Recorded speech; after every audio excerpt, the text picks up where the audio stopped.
Saya moderator kedua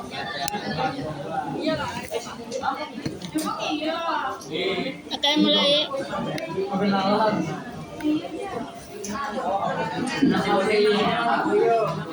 Salam tuh berempat ya, semua bareng-bareng.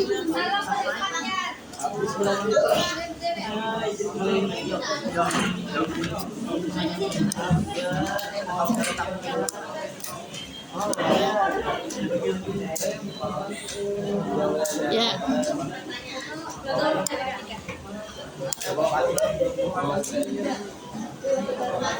Assalamualaikum warahmatullahi wabarakatuh. Waalaikumsalam warahmatullahi wabarakatuh. Baca bos. Perkenalkan nama saya moderator 1 gitu. Perkenalkan nama saya Sabta Putri. Saya akan menjadi moderator 1. Perkenalkan nama saya Mardiani Savitri. Saya akan menjadi moderator 2. Saya jadi sekretaris 1.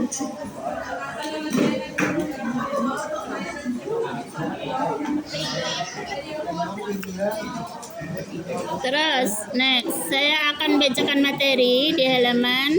Saya akan membacakan materi di halaman 114. Oke, baca. Madinah yang dikenal dengan istilah sirah nabawiyah, pemahaman sirah harus lengkap dan utuh karena jika tidak akibatnya menjadi patah. Misalnya apa dan dari mana rujukannya sehingga ada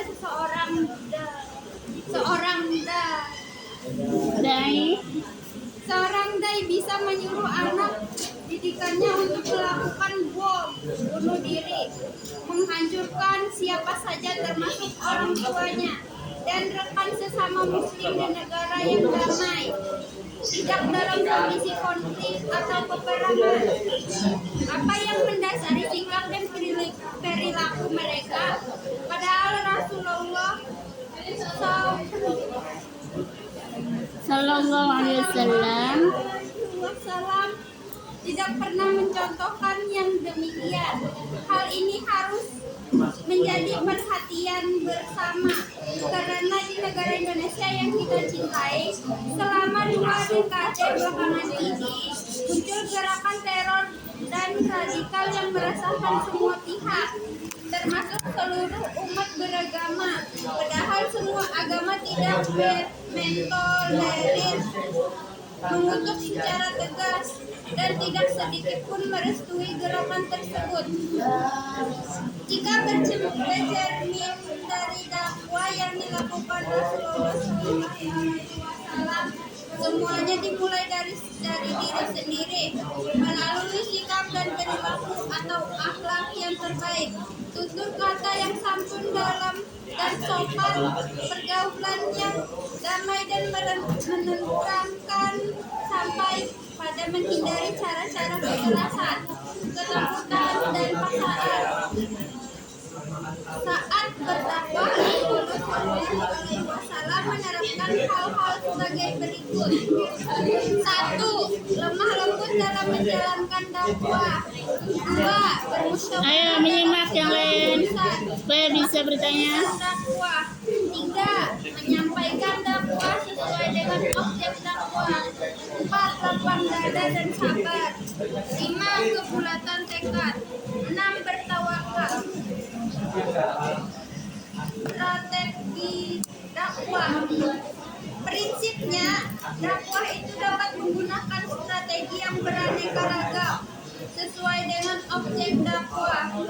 Berdakwah harus berpatokan kepada Al-Quran An-Nahl ayat 125. Adapun dakwah secara formal menggunakan aturan-aturan ini tidak baku sebagai berikut. 1. Pembukaan. Mengucapkan salam yang dibarengi dengan membaca hamdalah. 2. Membaca selawat kepada Nabi Sallallahu Alaihi Wasallam. 2. Isi terdiri dari Maksud dan tujuan dakwah. Sasaran dakwah. Objek dakwah adalah orang yang didakwahi. Artinya orang yang diajak kepada agama Allah Subhanahu wa taala agar meningkatkan kualitas iman dan takwanya serta kembali ke jalan kebenaran dan kebaikan. Objek dakwah mencakup seluruh manusia. Ya, terkecuali si pendakwah itu sendiri. Materi dakwah mencakupi 4 hal, yaitu akidah, keimanan, syariah, hukum, akhlak, perilaku, dan amalah hubungan sosial yang kesemuanya berlandaskan Al-Quran, hadis, dan kehidupan lain yang memiliki dasar hukum yang kuat dan jelas sumbernya. Oke, next untuk moderator 2. Ganti ke sini kamu. Ganti ke sini. Ya, moderator 2. Khutbah ya.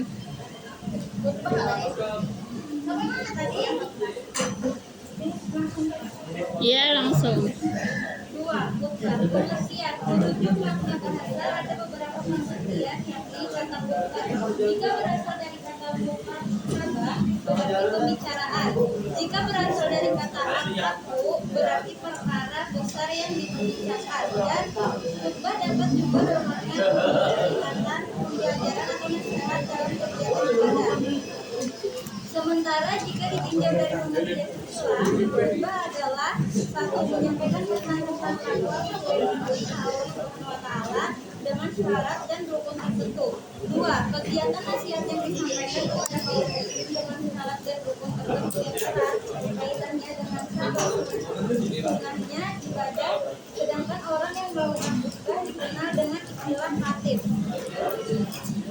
Umumnya, pelaksanaan khutbah jika dikaitkan dengan sholat dapat dikelompokkan menjadi 3 bagian, yaitu 1. Khutbah yang dilakukan sebelum sholat, misalnya khutbah Jumat. 2. Khutbah yang dilakukan sesudah sholat, misalnya khutbah sholat Idul Fitri dan Idul Adha, sholat khusuf gerhana bulan dan sholat khusuf gerhana matahari, sholat istisqa, sholat minta hujan, dan khutbah saat wukuf di padang Arafah tanggal 9 Zulhijjah. 3. Khutbah yang tidak berkaitan dengan sholat, misalnya khutbah nikah. Di antara beragam jenis khutbah, ada hal yang penting untuk diketahui, yakni khutbah Jumat, sebab khutbah Jumat memerlukan rukun yang harus dipenuhi agar ibadahnya menjadi sah. Dan sesuai dengan aturan, jika salah satu rukun tidak terpenuhi, maka rukunnya tidak sah. Sejalan dengan itu, khutbah Jumat itu terdiri dari 2 bagian, khutbah pertama dan khutbah kedua, yang di antara keduanya dipisahkan dengan duduk di antara 2 khutbah. B. Syarat khotib. Islam yang sudah balik dan berakal sehat. 2. Mengetahui syarat rukun dan sunah khutbah. 3. Suci dari hadas, baik badan maupun pakaian, serta alatnya tertutup. 4. Tartil dan fasih saat mengucapkan ayat Al-Quran dan hadis. 5. Memiliki akhlak yang baik dan tidak tercela di mata masyarakat.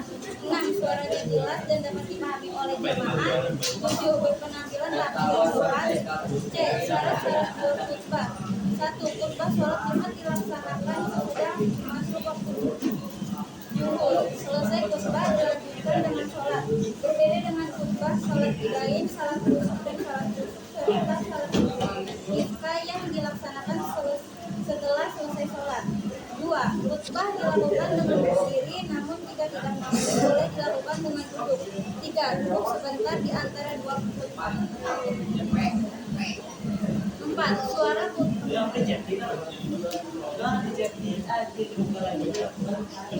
Suara khutbah kenapa? Suara khutbah harus jelas. 4. Suara khutbah harus jelas dan dapat didengar oleh jemaah.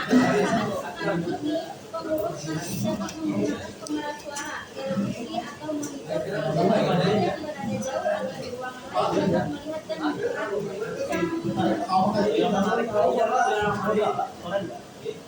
5. Tertib yakni dimulai khutbah pertama, dilanjutkan ke khutbah kedua.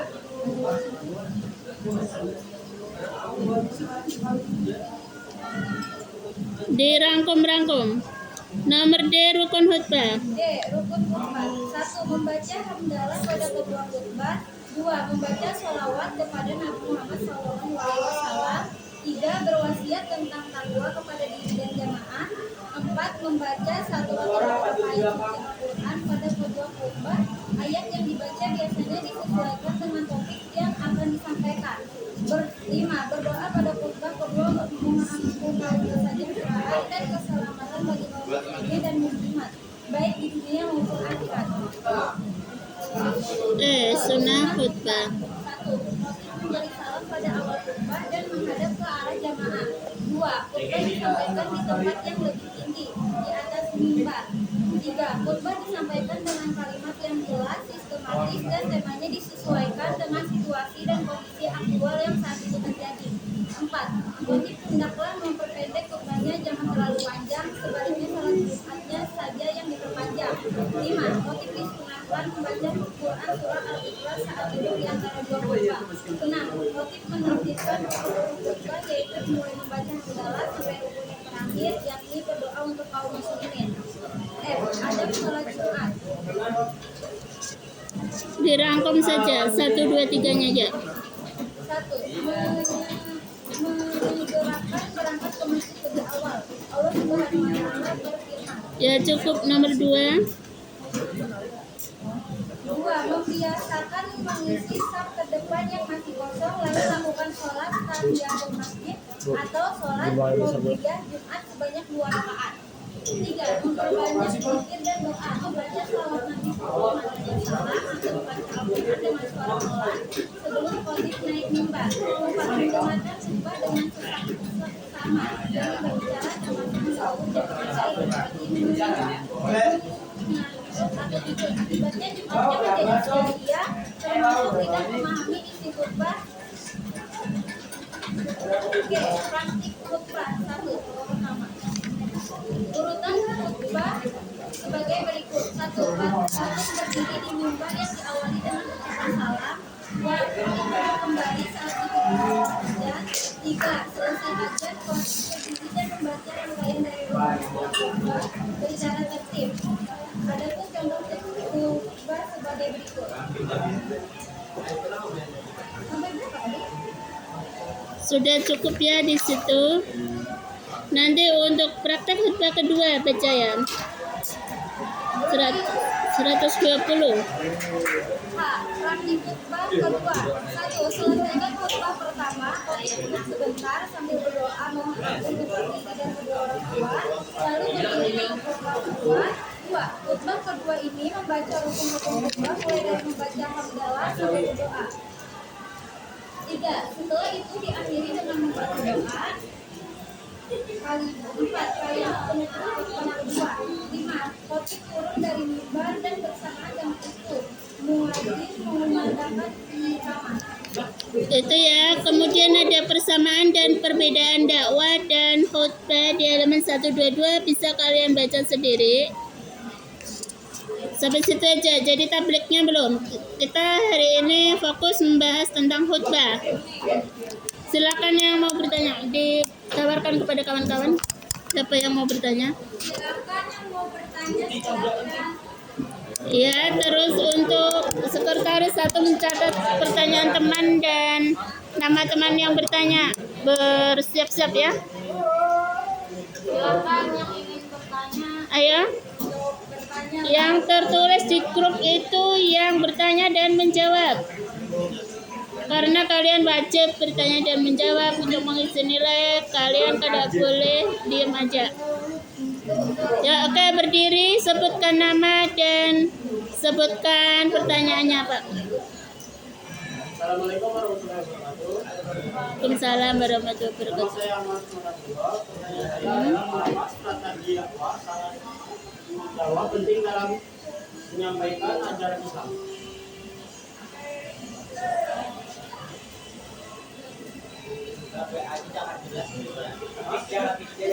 Oke, bisa diulang.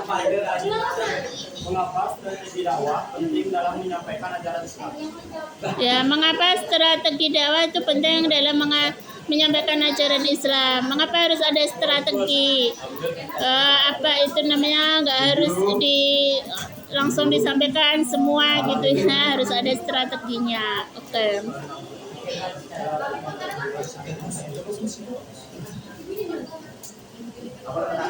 Ya, yang kedua siapa? Oke. Berdiri ya. Berdiri. Sebutkan namanya.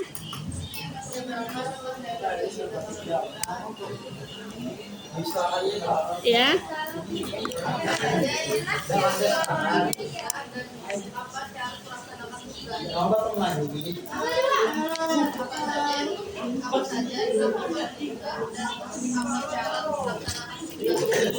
Ya, syarat melaksanakan khutbah.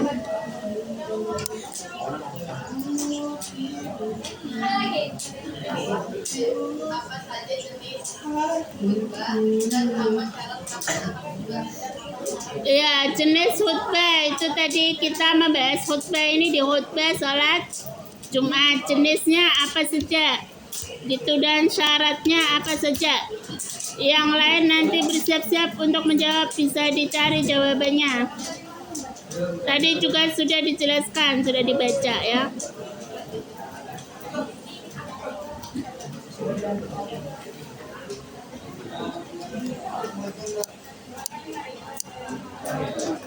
Yang ketiga, yang bertanya nomor 3.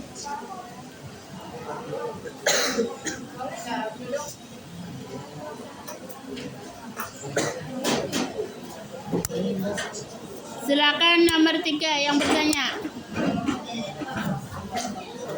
Ya, silakan tunjuk jari.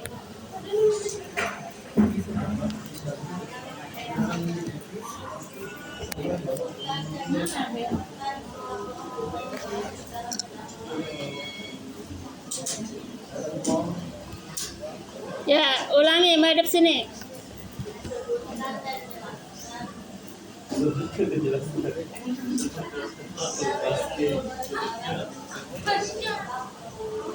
Sebutkan dan jelaskan.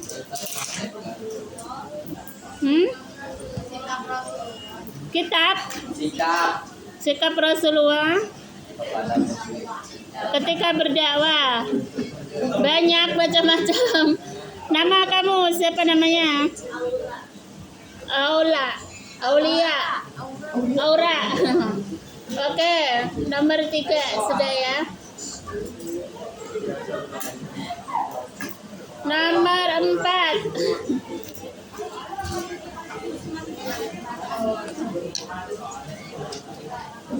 Yang bertanya nomor 4.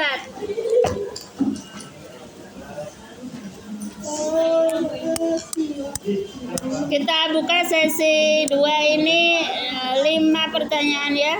Baru 3, masih ada 2 lagi.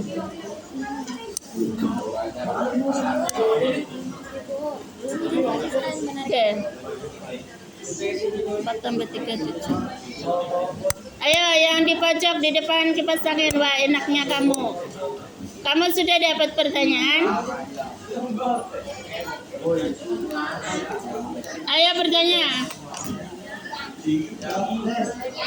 Ayo bertanya. Bila belum bisa bertanya